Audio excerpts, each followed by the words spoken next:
Grammar rules నేర్చుకుని English మాట్లాడాలని try చేస్తూ ఉండేటప్పుడు ఈ సిచ్యువేషన్లో ఏం మాట్లాడాలి అని మనం ఆలోచిస్తుంటాం. ఆ ఆలోచించే లోపల ఇక్కడ ఏ రూల్ పెట్టాలి, ఎట్లా మాట్లాడాలి అని మాట్లాడేటప్పుడు ఆ సిచ్యువేషనే అయిపోతుంది. అంత లోపల మనం కన్ఫ్యూషన్ అండ్ ఫ్రస్ట్రేషన్ ఫీల్ అవుతాం. Hi, I'm coach Venkat and ఈ వీడియోలో మీరు నిజమైన సంభాషణలో ఉపయోగించే వ్యాకరణ నియమాలను బట్టి పట్టడం ఫస్ట్ ఆపండి. అండ్ ఎలా మాట్లాడాలి అంటే you should sound natural like a native English speaker. అది ఎలా అని నేను మీకు ఒక 5 ఎగ్జాంపుల్స్ ఇచ్చి చూపిస్తాను. So first example, the whom rule. Whom అనేది ఎక్కడ వాడాలి అని మనం నేర్చుకున్నాము. ఫస్ట్ గ్రామర్ వైజ్ ఎట్లా నేర్చుకుంటామని చూస్తాము. Suppose I want to ask who he gave the file to. ఆ ఫైల్ అతను ఎవరికి ఇచ్చాడు. సో అప్పుడు నేనేం చేస్తాను, హీ అంటే అతను, ఇది సబ్జెక్ట్ అని మైండ్లో పెట్టుకుంటా. అంటే గ్రామర్ వైజ్ ఇట్లా మైండ్లో ఇవన్నీ నడుస్తుంటుంది. సో ద అదర్ పర్సన్ ఎవరు, ఆబ్జెక్ట్. సో అప్పుడు నేను హూమ్ ఎవరికి పెట్టాలి, ఆబ్జెక్ట్కి పెట్టాలని ఇట్లా గ్రామర్లో మనం నేర్చుకున్నాం. ఇలానే మాట్లాడాలని చెప్పి మనం ఏం చేస్తాము, to whom did you give the file. So ఏమన్నా తప్పు ఉందా, to whom did you give the file, ఇందులో తప్పేం లేదు. బట్ ఎందుకంటే ఇది గ్రామర్ రూల్స్ పాటించి మాట్లాడుతున్నాం. కానీ ఇక్కడ తప్పేమంటే యాక్చువల్లీ ఇట్లా మాట్లాడారు native English speaker. So speaking lab అని ఒక కోర్సులో మేము కమ్యూనికేటివ్ ఫ్రేమ్వర్క్ అని నేర్పిస్తామండి. సో ఆ అప్రోచ్ని ఫాలో అయితే అప్పుడు ఏమవుతుందంటే కమ్యూనికేషన్ క్లియర్లీ అండ్ క్విక్లీ ఎట్లా చేయాలి అని అర్థమవుతుంది. Not only that, natural fluency ఎట్లా అనేది మీకు ఇప్పుడు నేను చూపిస్తాను difference. So who did you give the file to, ఇలా మాట్లాడతారు అన్నమాట native English speakers. So to whom did you give the file అని చెప్పేటప్పుడు ఇది గ్రామటికలీ కరెక్టే, but that is not natural and that's not how native speaker speak. వాళ్ళు ఇలా మాట్లాడతారు, who did you give the file to. ఇప్పుడు మీకు ఇంకొక ఎగ్జాంపుల్ కూడా చూపిస్తా. Responding to how are you. So how are you అని చెప్పేటప్పుడు న్యాచురల్ ఫ్లూయెన్సీ ప్రకారం ఎలా చెప్పాలి, కమ్యూనికేటివ్ ఫ్రేమ్వర్క్లో ఎలా చెప్తాము చూస్తాము. So traditional grammar rule memorization ఏముంటుంది, ఒక రెస్పాన్స్ ఏమంటే హౌ ఆర్ యూ అంటే I'm fine, thank you, how are you. ఇదే నేర్పించారు మనకి స్కూల్లో గ్రామర్లో. స్పోకెన్ ఇంగ్లీష్ ఇన్స్టిట్యూట్స్ పైన, క్లాసెస్ పైన, యూట్యూబ్ ఛానల్ ఇవే నేర్పిస్తారు. This is wrong. అంటే రాంగ్ ఎందుకు అయిపోతుంది అంటే grammatical it is correct, but if you see Speaking labs communicative అప్రోచ్లో ఏం చేస్తాము, ఇక్కడ we teach you a range of natural real life responses that show your true feelings and keep the conversation going. అంటే మనము suppose తెలుగులో మాట్లాడేటప్పుడు ఏమరా ఎలా ఉన్నావు అని అంటాం. ఏమరా ఎలా ఉన్నావు నుంచి ఒక సంభాషణకి అది ఒక మొదటి అడుగు, కానీ అక్కడి నుంచి అది కొనసాగుతుంది. కొంతసేపు మనం డిస్కషన్ చేస్తాం, మాట్లాడుకుంటాం, మన లోపల ఉన్న భావాల్ని వ్యక్తం చేసుకుంటాం. అరే ఫ్రెండ్ పలకరించిండు, మంచిగా అనిపిస్తుంది మాట్లాడినాక, ఇవన్నీ జరుగుతుంది. But if you say I'm fine, thank you, how are you, అక్కడ ఇవన్నీ జరగదు. సో కాబట్టి కమ్యూనికేటివ్ లాంగ్వేజ్ అప్రోచ్ ఉద్దేశం ఏంటంటే న్యాచురల్ ఫ్లూయెన్సీగా మాట్లాడాలి అండ్ నేటివ్ ఇంగ్లీష్ స్పీకర్ లాగా ఉండాలి. మనం తెలుగులో ఎట్లా మాట్లాడుతున్నాము. సో ఇప్పుడు నేను ఇదే ప్రశ్న హౌ ఆర్ యూకి కొన్ని ఎగ్జాంపుల్స్ ఎట్లా న్యాచురల్ స్పీకింగ్తో మాట్లాడడం చూపిస్తాము. సో ఇక్కడ మేము ఏం నేర్పిస్తాం ఈ కోర్సులో అంటే హౌ ఆర్ యూ అంటే I'm doing great, thanks, how about you.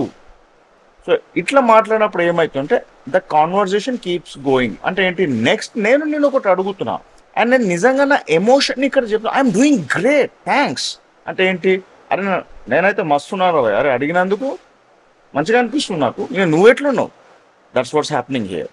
So actual అక్కడ సింపుల్గా చెప్పాలంటే గ్రేట్ అని చెప్పాలని అనుకుంటాం, కానీ దాన్ని మనం ఇట్లా మాట్లాడడం వల్ల కన్వర్జేషన్ ఇంకా మంచిగా చేయొచ్చు and it sounds natural, not too bad, can't complain. అంటే ఏంటంటే ఓకే నడుస్తుందిరా బాయ్, బాగానే ఉన్నది, అంటే మంచిగా ఉన్నదని చెప్పలేము, దొబ్బిందని చెప్పలేము, మనీ మంచిగానే ఉన్నదిలే. సో అది అనమాట, ఇది not too bad, can't complain. అంటే సింపుల్గా ఓకే అని చెప్పాలనేది ఇట్లా, నువ్వు ఎట్లా ఉంటే ఓకే ఉన్నామని ఇట్లా చెప్తున్నారు and it's natural. A bit tired today to be honest. So ఇక్కడ ఏమన్నా హౌ ఆర్ యూ అంటే వాడు నిజంగానే చెప్తున్నాడు హౌ ఆర్ యూ అనేది, ఏదో I'm fine, thank you, how are అట్లా చెప్పట్లేదు. నేను చెప్తున్నా, నువ్వు నన్ను ఏం అడిగినావు, నేను ఎట్లా ఉన్నాను అడిగినావు, నేను ఎట్లున్నా అంటే నిజంగా కొంచెం టైర్డ్ ఉన్నా ఈరోజు అని చెప్తున్నాం. ఎందుకంటే టు బి ఆనెస్ట్ నిజం చెప్పాలంటే కొంచెం టైర్డ్ ఉన్నారా అని చెప్తున్నాడు. ఇది ఎట్లా ఉంది? ఆనెస్ట్గా ఉంది. సో మీరు ఒక గ్రేట్ రెస్పాన్స్ ఇవ్వచ్చు, ఒక ఓకే రెస్పాన్స్ ఇవ్వచ్చు, ఆర్ అన్ ఆనెస్ట్ రెస్పాన్స్ ఇవ్వచ్చు. But the point is all these responses are natural. నిజంగానే ఒక ఇంగ్లీష్ స్పీకర్ మాట్లాడినట్టుంది, ఏదో రోబోటిక్ ఏదో గ్రామర్ రూల్స్ మెమరైజ్ చేసి చెప్పినట్టు I'm fine thank you how are you అట్లా లేదు. సో అందుకనే అది గ్రామటికలీ కరెక్టే, కానీ నిజంగా అట్లా మాట్లాడారు. న్యాచురల్ ఫ్లూయెన్సీకి గ్రామర్కి ఇదే డిఫరెన్స్ ఉంటుంది. ఇంకొక ఎగ్జాంపుల్ కూడా చూపిస్తారు. The strict future tense rule. Future tense rule ఏంటి? ఫ్యూచర్లో ఏం జరిగినా విల్ పెట్టాలి. కానీ ఇప్పుడు న్యాచురల్ ఫ్లూయెన్సీలో ఆ డిఫరెన్స్ ఎలా వస్తుంది? కమ్యూనికేటివ్ ఫ్రేమ్వర్క్లో స్పీకింగ్ ల్యాబ్ కోర్సులో ఎట్లా డిఫరెంట్ ఉంటుందో చెప్తాను. ట్రెడిషనల్ గ్రామర్ రూల్ మనం మెమరైజ్ చేస్తే ఏమంటాము? స్టూడెంట్స్కి ఏం చెప్తారు? విల్ వాడాలి, విల్ తర్వాత వర్బ్ పెట్టాలి ఫర్ ఆల్ ఫ్యూచర్ యాక్షన్స్ అని చెప్తాం. ఫర్ ఎగ్జాంపుల్ ఇప్పుడు నేను I will go to the cinema with my friends tonight అంటే ఈరోజు రాత్రి అంటే కొంచెం ఫ్యూచర్ కాబట్టి, సింపుల్ ఫ్యూచర్ కాబట్టి నేను ఐ విల్లే వాడాలి అని చెప్తాం. ఇది కూడా తప్పు ఎప్పుడైతే గ్రామటికల్ ఇది 100% correct, no doubt about it. కానీ ఇప్పుడు స్పీకింగ్ ల్యాబ్స్ కమ్యూనికేటివ్ అప్రోచ్లో ఏం నేర్పిస్తామంటే చూడండి, we teach you the most common and natural way people talk about their future plans. Future plans గురించి మాట్లాడేటప్పుడు సహజంగా వాళ్ళు విల్ వాడరు, వాళ్ళు గోయింగ్ టు వాడతారు. గోయింగ్ టు అనేది ప్రెసెంట్ కంటిన్యూస్ టెన్స్ ఉన్న యాక్చువల్లీ ఫ్యూచర్ ప్లాన్స్ని అంటే ఇప్పుడు రాత్రి ఏం చేస్తా, పొద్దున ఏం చేస్తా, ఇట్లా చాలా ఇమ్మీడియట్ ఫ్యూచర్ ప్లాన్స్కి యాక్చువల్లీ న్యాచురల్ స్పీకర్స్ యూజ్ చేసేది గోయింగ్ టు. ఇది చాలా మందికి తెలియదు. తెలియకుండా ఏం చేస్తాము?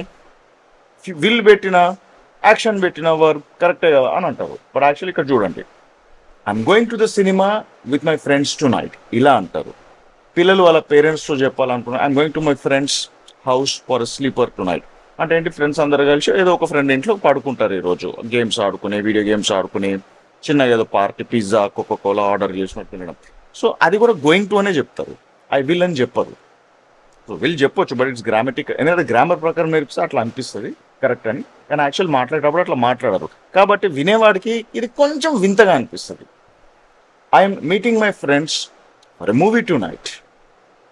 ఫ్రెండ్స్ని నేను కలుస్తున్నా ఎప్పుడు? ఈరోజు రాత్రి అట్లా.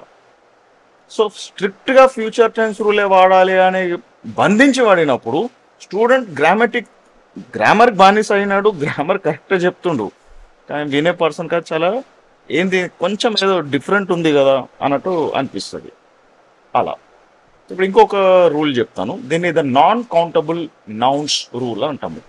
సో ఇక్కడ కూడా న్యాచురల్ ఫ్లూయెన్సీ కరెక్ట్గా ఎట్లా అప్లై అవుతుంది చూడండి. సో ఈ non countable traditional grammar rule ఏంటంటే student memorize long list of nouns that don't have a plural form. అంటే బహువచనం అని కొన్ని నామవాచకం కొన్ని నౌన్స్కి ఉండవు. For example information, advice, luggage, water, hair, వీటికి బహువచనం అని ఉండదు. వాటర్స్ అని ఉండదు, ఇన్ఫర్మేషన్స్ అని ఉండదు, అడ్వైసెస్ అని ఉండదు, లగేజెస్ అని ఉండదు. ఒకటే పదం ఉంటుంది, అది బహువచనాన్ని సూచించిన పదం ఒకటే ఉంటుంది. దీన్నే నాన్ కౌంటబుల్ నౌన్స్ అని అంటారు. So they are told never say informations or advices. అంటే ఎప్పుడు మనం ఇన్ఫర్మేషన్స్ అండ్ అడ్వైస్ అని చెప్పకూడదని మనకి నేర్పిస్తున్నారు గ్రామర్లో. ఇప్పుడు చూడండి, స్టూడెంట్ ఈ రూల్ పాటించినప్పుడు ఇంటర్నల్ ప్రాసెస్ ఏముంటుంది స్టూడెంట్కి? My manager gave me 3 important, అంటే నా మేనేజర్ 3 ఇంపార్టెంట్ ఏమిచ్చిండు ఇన్ఫర్మేషన్ ఇచ్చిండు, is non countable. So I can't say, so అది నేను ఇన్ఫర్మేషన్స్ అని చెప్పలేను, I should say pieces of information. అట్లా ఇట్లా ఈ క్యాల్కులేషన్ అయితే ఉంటుంది, కౌంటబుల్ని నాన్ కౌంటబుల్ ఎలా చేయడం, నాన్ కౌంటబుల్ని కౌంటబుల్ ఎలా చేయడం. So speaking like communicative framework ఏం చేస్తుంది? Simple functional phrases to get your meaning across without getting stuck. నువ్వు ఏం చెప్పాలనుకుంటున్నావో అవతల పర్సన్కి ఈజీగా కమ్యూనికేట్ అయినట్టు అర్థమయ్యే విధానంగా ఎలా చెప్పాలి, ఇట్లా గ్రామర్ రూల్స్లో స్టక్ అవ్వకుండా. సింపుల్గా ఏమంటే my manager gave me some important information. అది ఇక్కడ ఏమవుతుందంటే ఇప్పుడు ఆయన ఎన్ని ఇన్ఫర్మేషన్ ఇచ్చిండు? 3 ఇచ్చిండు. ఆ 3కి మనము స్టక్ అయిపోయినప్పుడు 3 అండ్ ఇన్ఫర్మేషన్ ఎట్లా పెట్టాలి? అంటే 3 ఇన్ఫర్మేషన్ అని చెప్పలేము, 3 ఇన్ఫర్మేషన్స్ అని చెప్పాల్సింది వస్తుంది. 3 ఇన్ఫర్మేషన్స్ అని చెప్పలేము, ఎందుకంటే ఇన్ఫర్మేషన్స్ అని మనం చెప్పకూడదు, ఇది నాన్ కౌంటబుల్ నౌన్ కాబట్టి అక్కడ కన్ఫ్యూజ్ అవుతాం. కాబట్టి సింపుల్గా ఏం చెప్తాము? My manager gave me some important information, అంటే నాకు ఇన్ఫర్మేషన్ ఇచ్చినా తెలియజేస్తే చాలు. సపోజ్ 3 అన్న పాయింట్ని మీరు హైలైట్ చేయాలనుకున్నప్పుడు అప్పుడు మనం ఇన్ఫర్మేషన్ ఎత్తేసి సింపుల్గా my manager told me 3 important things ఇలా చెప్తాము. సో ఇక్కడ హైలైట్ 3 అవుతుంది. అంటే 3 అనేది హైలైట్ చేయాలనే దానికి నేను 3 important things, and things is very simple and it's easy to understand and naturally ఇలానే మాట్లాడతారు. దీన్నే న్యాచురల్ ఫ్లూయెన్సీ అని అంటాము. సో ఇప్పుడు మీరు చూడవచ్చు డిఫరెన్స్, మనం గ్రామర్ ప్రకారమే మాట్లాడుతున్నాం, okay, but it's not sounding natural. But if you approach English with Speaking labs communicative framework, అప్పుడు మీరు న్యాచురల్ ఫ్లూయెన్సీ ఈజీగా సంపాదించుకుంటారు. And last I show you one example by forming questions. ఇక్కడ కూడా న్యాచురల్ ఫ్లూయెన్సీ ఎలా వర్తిస్తుందో మీరు చూడాలి. ఇప్పుడు ట్రెడిషనల్ గ్రామర్ రూల్ ఏంటి, ఎప్పుడన్నా కూడా మనం auxiliary verb, subject and main verb ఇట్లా పెట్టి క్వశ్చన్స్ అడగాలి అని నేర్చుకుంటాం. ఈజ్, ఆర్, విల్ ఇట్లా స్టార్ట్ చేస్తాము క్వశ్చన్ అని నేర్చుకున్నాము. సో ఇది కరెక్టే, తప్పేం కాదు, okay, because that's the grammar rule. So ఇప్పుడు student wants to ask why their friend is late, ఎందుకు నువ్వు లేట్ అని అడగాలని అనుకుంటున్నాడు. సో సింపుల్గా ఏమంటాం మనం, వై ఆర్ యూ లేట్ అని అడుగుతాం. కొన్ని కాంప్లెక్స్ సిచ్యువేషన్స్కి అంటే ఎప్పుడు అంటే నేను చాలాసేపటిగా వెయిట్ చేస్తూ ఉన్నాను కదా, సో నేను లేట్ ఉన్నా కదా, అప్పుడు for what reason have you been అంటే అప్పటి నుంచి, ఏ కారణం వల్ల అప్పటి నుంచి నువ్వు డిలే అయ్యావు. సో ఇది హ్యావ్ యూ బీన్ డిలేడ్, ఇలా క్వశ్చన్ అండ్ ప్యాసివ్ ఇట్లా అడగచ్చు. ఇది చాలా కాంప్లెక్స్ సిచ్యువేషన్స్కి ఇట్లా అడగచ్చు. కాంప్లెక్స్ అంటే ఏం లేదు, అప్పటి నుంచి అని చెప్పడమే కాంప్లెక్స్ అని అంటున్నాం, అందులో పెద్ద కాంప్లెక్స్ ఏం లేదు చెప్పాలంటే. సో అప్పటి నుంచి డిలే కానికి కారణం ఏంటి అని అలా అడగచ్చు, ఆర్ ఎందుకురా నువ్వు లేట్ అట్లా కూడా అడగచ్చు. Both are grammatically correct. Now speaking labs communicative approach ఎట్లుంటుంది, we teach you that in a conversation you can often make a question just by changing your tone of voice. So మనం auxiliary వర్బ్తోనే start చేసి question చేయాలనే కాదు, సింపుల్గా ఇప్పుడు friend అంటున్నాడు sorry I'm late, నువ్వేమంటున్నావు ట్రాఫిక్ వాజ్ బ్యాడ్ అంటే ట్రాఫిక్ వాజ్ బ్యాడ్ అనేది ఒక సెంటెన్స్, క్వశ్చన్ కాదు అది, అసర్టివ్ సెంటెన్స్, అది క్వశ్చనే కాదు అది. కానీ నేను క్వశ్చన్ ఎట్లా చేసేసిన, నేను జస్ట్ బై నా టోన్ని మార్చి, అప్పుడు ఏమైతే ట్రాఫిక్ ఉండేనా. So that's what's happen, traffic was bad. So ఎందుకు ఇట్లా అంటే యాక్చువల్ మాట్లాడేటప్పుడు ఇట్లానే మాట్లాడతాం. Why are you late, for what reasons have you been delayed, ఏ కారణం చెందా మీరు లేట్గా వచ్చారు. ఇట్లా మనం కూడా తెలుగు ఇట్లా మాట్లాడడం, అంత వ్యాకరణంగా అది కరెక్టే ఉంటుంది కానీ అట్లా మాట్లాడడం కదా, ట్రాఫిక్ ఉండేనా ఇట్లానే అంటాం. So that's what traffic was bad అట్లా. సో ఇది కాన్వర్జేషనల్ ఉంది, ఇది న్యాచురల్ ఉంది. You see someone looking tired, అప్పుడు మనం ఏమని అడుగుతున్నాం వాళ్ళని, you didn't sleep well. So you didn't sleep well is a sentence, it's not a question. కానీ నేను క్వశ్చన్ చేసేసిన ఎట్లా, జస్ట్ నా టోన్ మార్చి, యూ డిడెంట్ స్లీప్ వెల్ అట్లా. అంటే ఇది ఎక్కడైతుంది, న్యాచురల్లీ మాట్లాడేటప్పుడు అవుతుంది. నువ్వు పడుకోలేదా, నువ్వు మంచిగా పడుకున్నావా, నువ్వు మంచిగా పడుకున్నావు. సో నువ్వు మంచిగా పడుకున్నావు ఈజ్ యాక్చువల్లీ సెంటెన్స్, కానీ నువ్వు మంచిగా పడుకున్నావు అంటే ఏంటి, నువ్వు మంచిగా పడుకున్నావా అన్న క్వశ్చన్ ఇట్లా అడిగేస్తున్నాం టోన్ మార్చి. నువ్వు మంచిగా పడుకున్నావు, ఏడ పడుకున్నావు, ఏం పడుకోలేను, రాత్రి మొత్తం ఆడేటో బర్లుతూనే ఉండినావు. So that's what's happening here. అట్లా మాట్లాడప్పుడు ఏమవుతుంది, తెలుగు కూడా న్యాచురల్ అవుతుంది, ఫ్రెండ్లీ ఉంది, అండ్ కన్వర్సేషన్ ముందు పోతూ ఉంటుంది ఫ్లూయిడ్గా. So that is the difference between traditional grammar రూల్స్ని బట్టి కొట్టి మాట్లాడేటప్పుడు, మీరు మాట్లాడాలనుకున్నప్పుడు మీరే స్టక్ అయ్యి ఏం మాట్లాడాలి, ఎట్లా పెట్టాలి ఏందని కన్ఫ్యూజ్ అవుతారు. స్పీకింగ్ ల్యాబ్ ఫ్రేమ్వర్క్ నేర్చుకుంటే మీకు స్పీకింగ్ రెడీనెస్ ఈజీగా, ఫాస్ట్గా, న్యాచురల్గా ఒక 3 monthsలోనే వస్తుంది. Hi sir, I am Usha. Irrespective of grammar method, you taught tenses very well. You introduced new method called time symbol, which is more understandable and easier than regular method. As I am a speaking lab student, I was so curious about how I was going to learn English easily and accurately. But after watching time symbol class, I felt confident that it is easy to learn English and without confusion. I saw many people confusing and getting frustration while learning English. I hope the speaking lab course makes the students the best fluent English speakers. Hi, this is Vista. Have you ever felt stuck in your career, unsure of your future? My brother went through the same when our father passed away. Despite challenges, he persevered, shouldering responsibilities and building a successful future. Let me share a real life story of uplift, resilience, and eventual success. It's the inspiring journey of my brother who faced many challenges but emerged victorious through sheer determination and the support of others. Hi, I am Usha. This is day 22 homework assignment. Here are two friends named Julisha and Alia. Julisha: hey Alia, how are you doing? It has been long time since we met each other. Alia: hey Julisha, I am doing well. How are you doing? It's good to see you. Julisha: hey Alia, are you working for this company? Yes, I am working for this company for 2 years.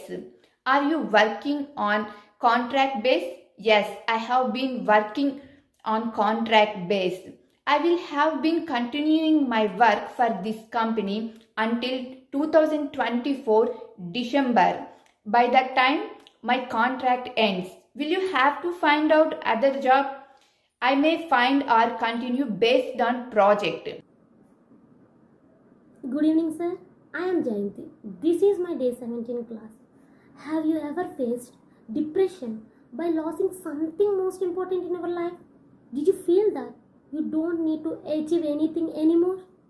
Even the great Bharatanatyam dancer Sudha Chandran felt like that when she lost her legs in an accident. But she had a strong willpower and she thought that my body has a disability, not my dream. So she decided to become a great Bharatanatyam dancer again. First, she tried to stand without a stick. She made all the possible efforts to walk. Then she tried to dance with some support, but none of them worked. ఇక్కడ చూడండి, ఇదే అసలైన English fluency అంటే. ఈ students ఉన్నారు కదా, వీళ్ళు ఇంగ్లీష్లో 4 స్కిల్స్ తెచ్చుకున్నారు: grammar expertise, natural fluency, daily conversations, ఇంకా పబ్లిక్ స్పీకర్ అన్నమాట. ఒకసారి ఆలోచించండి, గంటలు గంటలు వీడియోలు చూస్తూ, పీడిఎఫ్లు డౌన్లోడ్ చేస్తూ, ఏదో కోర్సెస్లో జాయిన్ అవుతూ ఉంటారు చాలామంది. అయినా సరే ఇంగ్లీష్లో ఫ్లూయెంట్గా మాట్లాడడానికి తెగ ఇబ్బంది పడుతున్నారు. చాలామంది తెలుగు మీడియం స్టూడెంట్స్ పరిస్థితి ఇదే. ఏదో సొల్యూషన్స్ దొరుకుతుందిలే అని ఆశిస్తారు, అవునా? కానీ అవేం పెద్దగా పనిచేయవు. మీ ఇంగ్లీష్ స్పీకింగ్ సక్సెస్లో ఒక హిడెన్ ఫీచర్ ఉంది తెలుసా? దాని పేరే కమ్యూనికేషన్ సెన్స్ ఫ్రేమ్వర్క్. ఒకవేళ నేను మీకు కేవలం 3 నెలల్లో న్యాచురల్ ఇంగ్లీష్ ఫ్లూయెన్సీ ఎలా తెచ్చుకోవచ్చో చూపిస్తే మీరు ఇంట్రెస్ట్ ఉంటుందా? చూడండి, చాలామంది ఏం చేస్తారంటే గ్రామర్, రూల్స్, వొకాబులరీని బట్టి పట్టేస్తే ఇంగ్లీష్ నేర్చుకోవాలని అట్లా ప్రయత్నిస్తారు. కానీ మన మాతృభాష అలా నేర్చుకోలేదు కదా, మనం మాట్లాడుకోవడం ద్వారా నేర్చుకున్నాము. కేవీన్స్ స్పీకింగ్ ల్యాబ్లో మేము ఈ కమ్యూనికేషన్ సెన్స్ ఫ్రేమ్వర్క్ని యూజ్ చేస్తాం. ఇది మిమ్మల్ని తెలుగులో మాట్లాడినట్టే న్యాచురల్గా ఇంగ్లీష్లో సెంటెన్స్ ఫామ్ చేయడానికి హెల్ప్ చేస్తుంది. జస్ట్ ఇమాజిన్ చేయండి, ఏ సిచ్యువేషన్ అయినా సరే కాన్ఫిడెంట్గా, ఎఫర్ట్లెస్లీగా ఇంగ్లీష్ మాట్లాడుతున్నట్టు. మీరు ఫైనల్గా ఫ్లూయెంట్ ఇంగ్లీష్గా మీ భావాల్ని ఎక్స్ప్రెస్ చేయగలంటే మీకు ఎలా అనిపిస్తుందో అది చెప్పండి. స్పీకింగ్ ల్యాబ్ మిమ్మల్ని భయం లేకుండా కాన్ఫిడెంట్గా ఇంగ్లీష్ మాట్లాడడానికి హెల్ప్ చేస్తుంది. కమ్యూనికేషన్ సెన్స్ ఫ్రేమ్వర్క్ మిమ్మల్ని ఆలోచించకుండా న్యాచురల్గా ఇంగ్లీష్ మాట్లాడడానికి హెల్ప్ చేస్తుంది, అచ్చం మాతృభాష తెలుగు మాట్లాడినట్టే. ఇంకొక చిన్న విషయం చెప్తా, మేము మీకు జస్ట్ అది ఇంగ్లీష్ నేర్పించము, మిమ్మల్ని ఒక మంచి కాన్ఫిడెంట్ ఇంగ్లీష్ ఇంటర్నేషనల్ పబ్లిక్ స్పీకర్గా కూడా తయారు చేస్తాం. ఇది ఇంగ్లీష్ స్పీకింగ్ ఇండస్ట్రీలో గోల్డ్ స్టాండర్డ్. ప్రపంచంలో ఇలాంటి కోర్స్ ఇంకొకటి లేదు. ఈ కోర్స్లో ఇంతకు ముందు ఎందుకు జాయిన్ అవ్వలేదు అని తర్వాత మీరే ఫీల్ అవుతారు. ఇప్పుడే స్పీకింగ్ ల్యాబ్లో జాయిన్ అవ్వండి. కింద ఉన్న లింక్ని క్లిక్ చేసి మా కరెంట్ బ్యాచ్లో జాయిన్ అయిపోండి.